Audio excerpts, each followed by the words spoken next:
So in this problem, we're being asked to determine what is the electrical energy that we expect to have to put into the system to generate this force function. So basically, we're given over here a linear function that represents the force that is output from this system. And so we know a couple key pieces of information. We know that the efficiency is 80%, and so that means that whatever input of energy goes into the system, 0.8 of that comes out. And so we're going to first find the function that describes this model, and then we're going to use that force to integrate and find our work out. And once we know that, we can use the formula for our efficiency to solve for the work input. And so starting off by our force, we're going to just do a little interpolation, and we find that this point is 0.8 and for 100, and our 0.2 is 0, 600, so we can just find the slope by doing a little algebra, and that is going to be 400 minus 600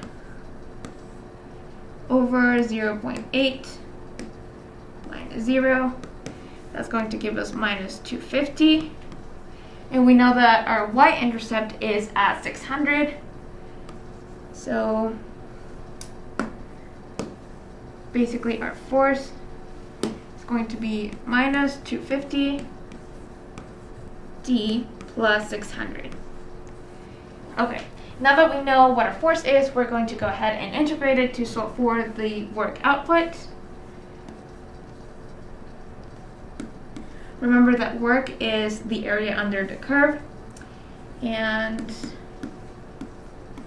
as such, and we're going to integrate it from 0 to 0.8 meters. This is going to end up being 125 d squared plus 600 d, 0 to 0.8, and this is going to give us a total of 400 newtons. And lastly, to solve for the work input, we're going to use this formula, and so to solve for work input, we're just going to do work out over efficiency, which is going to be 400 newtons over 0.8 for a total of 500. Oh, and this is Newton meters. And that's it for this problem.